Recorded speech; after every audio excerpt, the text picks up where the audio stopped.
Now let's please welcome our next presenter, Dr. Stephen Sutcliffe, visiting fellow, University of Sydney, Gurdjieff, and the multipolar guru field from West Asia to Europe. Okay, thank you very much. Well, I'm delighted to be here, and thank you very much to Peter Cowie and Anna Heat for the invitation.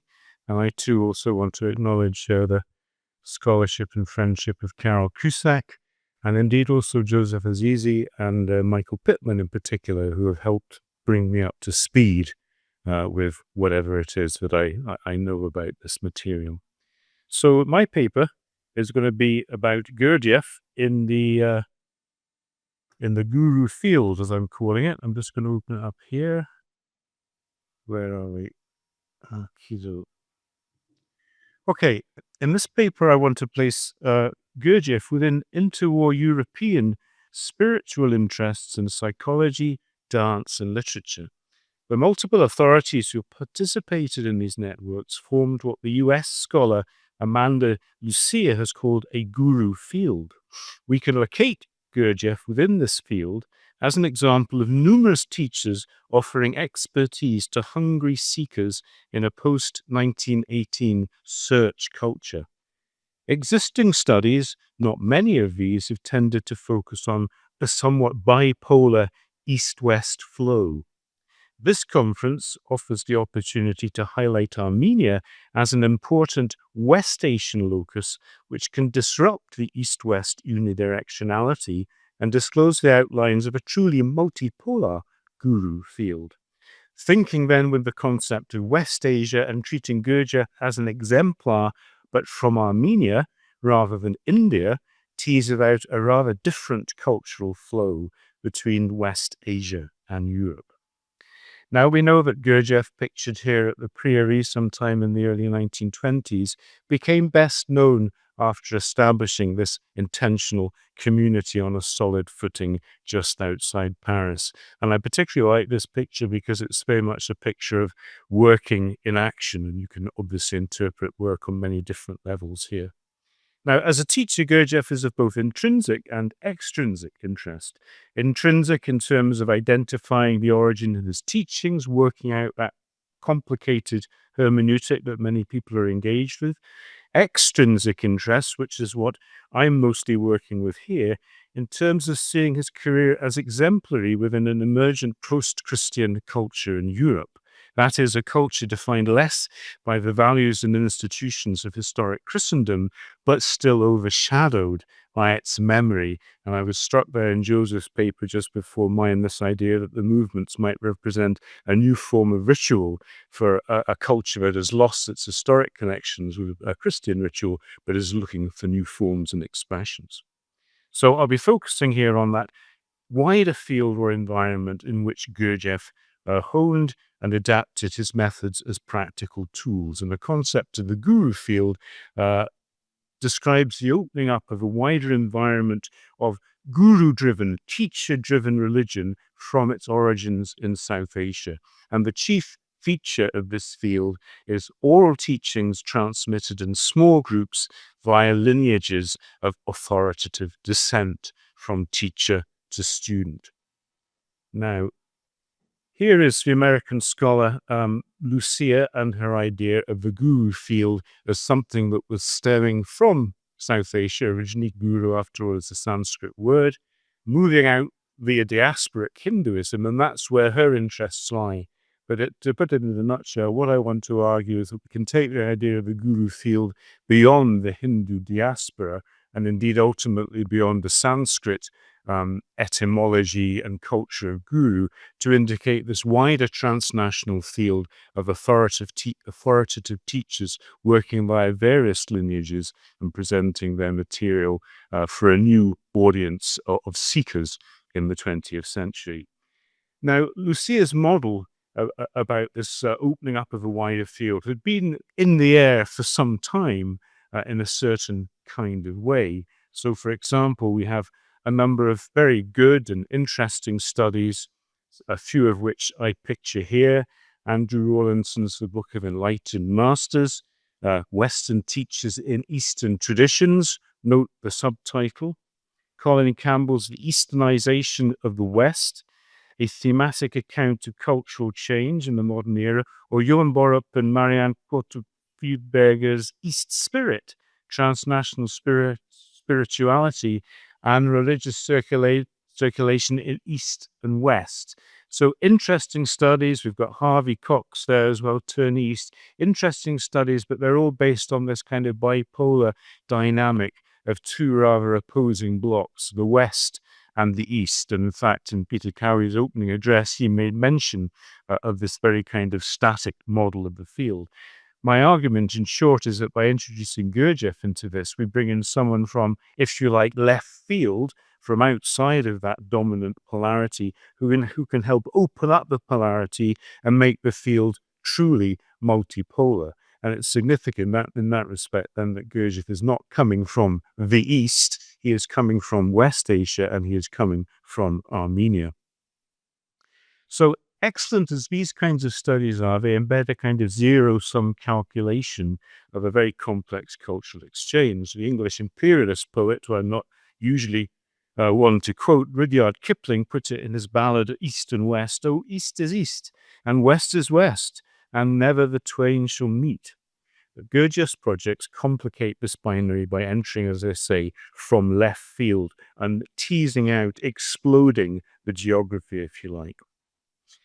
As I understand it, the geographical term West Asia was used descriptively in Europe as early as 1831, but not until the second half of the 20th century did it come into common usage by organizations such as UNESCO and the Organization for Economic Cooperation and Development. So clearly, use by these bodies means we need to remain critical and vigilant on why exactly this term has been adopted by these organizations and to what perspectives. Still, it can remain a useful geographical complication of the binary for my purposes. Recent studies have used the term to make sense of regional Islam.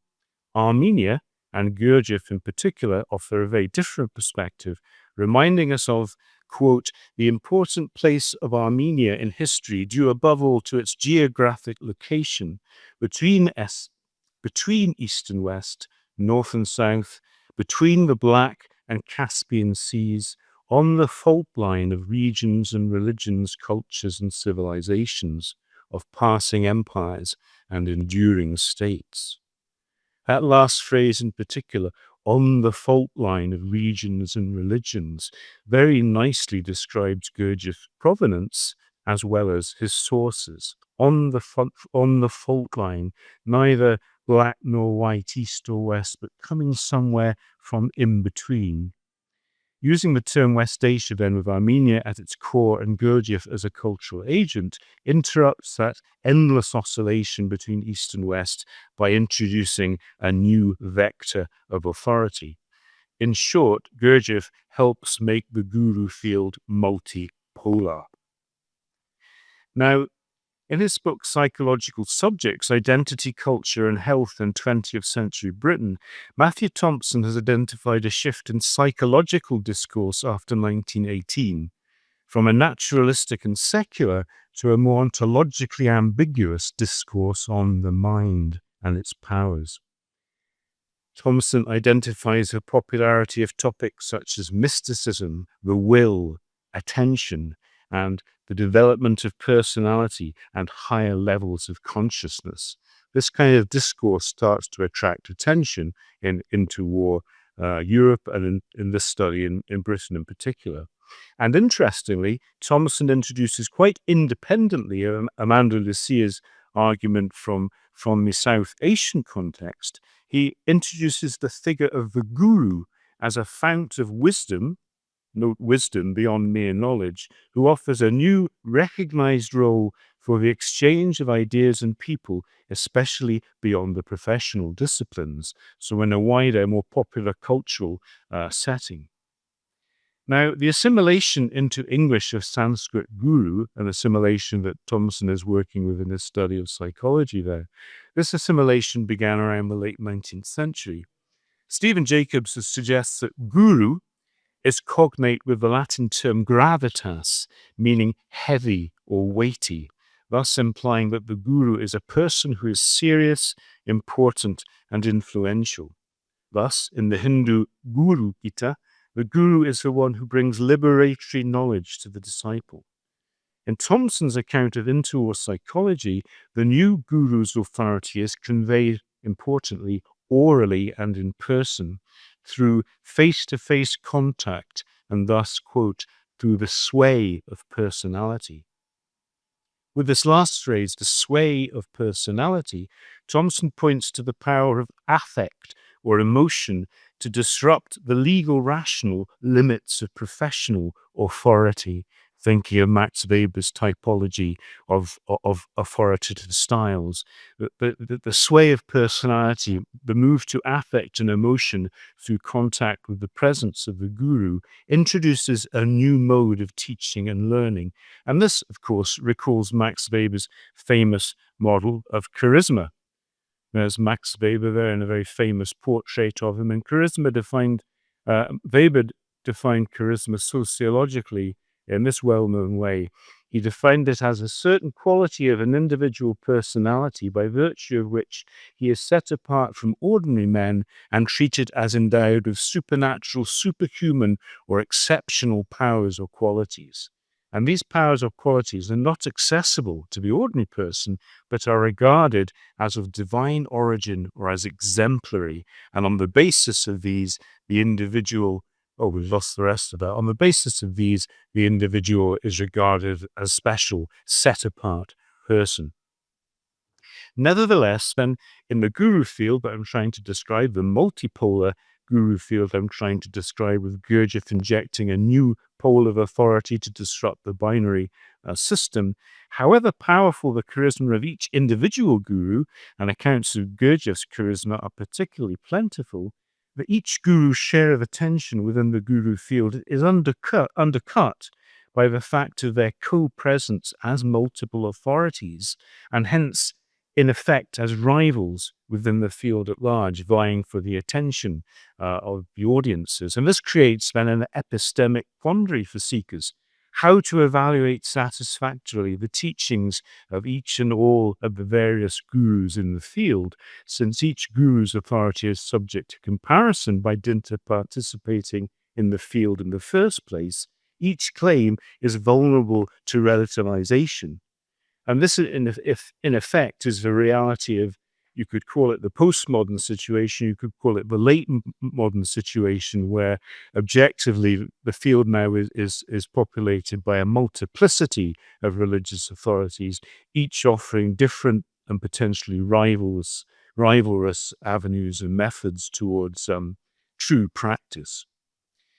We can illustrate this field empirically by returning to Lucia. Now, she describes the guru field, or she derives the term field from the French sociologist Pierre Bourdieu to describe a symbolic sphere of influence, power, and sociality. This is very important. This is not an individualized field where individuals are all on their own.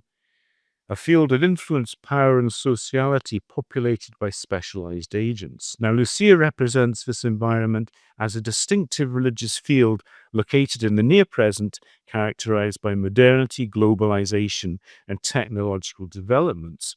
However, as I've said, she limits membership of the guru field to Hindu religious leaders in their communities, and thus to the post-colonial context of modern India. Now, I think this then is the flaw in her model. The Indic link is certain germinal. Guru is a Sanskrit term, right? There's no arguing with that. But the semantics, the implications of the field and the term are not exhausted by mere South Asian provenance, as Matthew Thompson's work in the psychological context of interwar Europe, and thus a very different context, has already suggested. So I suggest we disentangle Lucia's guru field from both its Sanskrit Indic origins and its diasporic extensions via Hinduism to reconfigure it to describe a transnational field of multiple charismatic authorities. Interwar Europe offers particularly rich examples. Some of you may be familiar with this book by Ron Landau, published in 1935, called God is My Adventure. a book on modern mystics, masters, and teachers. And in many ways, and Gurdjieff is one of the many mystics, masters, and teachers that Landau interviews in this book. In many ways, it's not a great book. I mean, it's journalistic. The author is somewhat vain. He's got very definite views on whom he actually approves of and whom he dislikes. And you won't be surprised to hear that Gurdjieff doesn't feature very high on that agenda. But it's very interesting as a primary historical source that shows us something of the objective existence of a field of multiple authorities vying for attention from seekers of the day. And the seekers are the important ingredients of this, because the guru can't have their charisma, can't have their authority, unless they're recognized by seekers. And Landau positions himself reflexively in a rather nice, modern way as just one of these seekers. He says, "Since I was a boy, I've always been attracted by those regions of truth that the official religions and sciences are shy of exploring. The men, I'm afraid it's the men most of the time in these sources, who claim to have penetrated them, have always had for me the same fascination that famous artists, explorers, or statesmen have for others." And he attributes the book's success to the fact that it doesn't identify with any particular seeker, but explores the whole range of them going through the material. I'm sorry, we seem to have lost that bit of the slide on the screen there. Amongst Landau's interviewees active in London, Paris, and Berlin, only two, Meher Baba, who was a Parsi, and Jiddu Krishnamurti, a Brahmin theosophist, actually hail from South Asia, to think again of Lucia's emphasis on the South Asian context of the guru field. Most, in fact, are European. Stefan George, Hermann Kaeseling, Bo Yin Ra, Rudolf Steiner, George Jeffreys, P.D. Uspensky, if we include metropolitan Russia within the broader European purview, Frank Buchman, an American evangelist, but largely had a career in England. In other words, in this book, Landau is describing as early as the late 1920s and early 1930s, effectively a post-Hindu version of Lucia's guru field.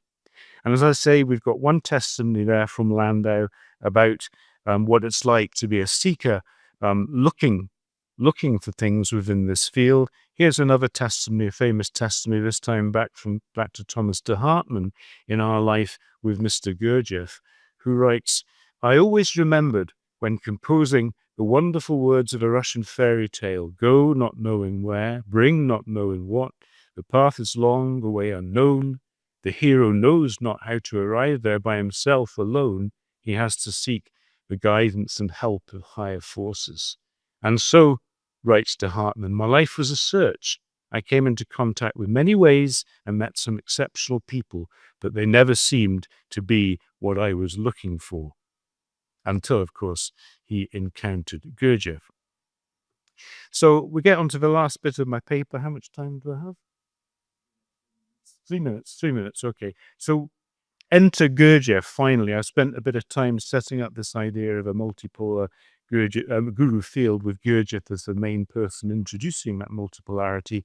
So what does he bring? Very briefly, I'm going to have to skip bits here. What does he bring by way of new, different ingredients into this European post-Hindu guru field? So we can identify heuristically 3 modalities of practice. Oh dear, there's only 2 modalities of practice on the screen for some reason. The gremlins in the works. I'll just list them very quickly, and then I'll very quickly go through them, and then I'll finish. The first modality, I think, is becoming, for me, increasingly important: the bardic tradition of the Ashok or Ashuk. Now, I'm no Armenian specialist at all, but the more I look at Beelzebub's tales, and indeed also read Meetings with Remarkable Men, it seems very clear to me that the tale-telling tradition of Gurdjieff, the playing with words, the coining of these innumerable neologisms in Beelzebub's tales, the playing with personas, the playing with situations, is very redolent of an oral culture of bardic tradition, the Ashog, which many of you will know much better than me, is richly instantiated here in Armenia. The second thing, I could just say one other thing to describe that first point. We know that in Meetings with Remarkable Men, Gurdjieff introduces his father as a popular poet and narrator in many countries of Transcaucasia and Asia Minor. And he himself describes Yashog as the name given everywhere in Asia and the Balkans to the local bards who composed, recited, or sang poems, songs, legends, folk tales, and all sorts of stories. I'm going to carry on down here. Of particular interest here, I think, is the cross-cultural comparative dimension of the bard. The person who serves as the local granular repository of storytelling, song, genealogies of families, onomastics, or the history and meaning of place names, is a role found in many oral cultures, both in the Caucasus but well beyond. In Scotland, where I live and work, for example, the bardic tradition in the 20th century has been particularly associated with gypsy travellers and also with Gaelic tradition bearers of ballad singing and storytelling. And the bardic role not only describes Gurdjieff's father, I suggest, but the many guises and teaching styles of Gurdjieff himself. And I think this was a new element in the guru field in Europe. The second point I want to make very briefly then is this point about the importance of body disciplines, of movements, and in particularly the sacred gymnastics, as these rituals are intriguingly called, as well as the later exercises.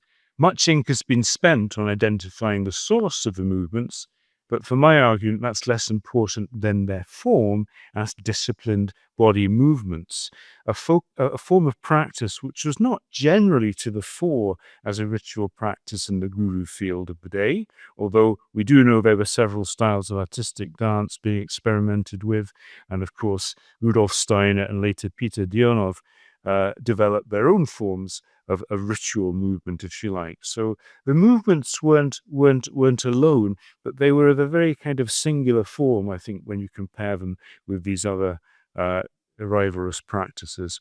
And the third and final modality of practice that is new that he brings to the guru field, I suggest, unfortunately not on this slide, is a ritualized approach to food and eating, the ritual feast. And this is especially true perhaps of Gurdjieff's final years in Paris, but centered around elaborate meals and the famous toasts of the idiots as described by the Bennets, and where Gurdjieff's well-stocked pantry served as a confessional booth.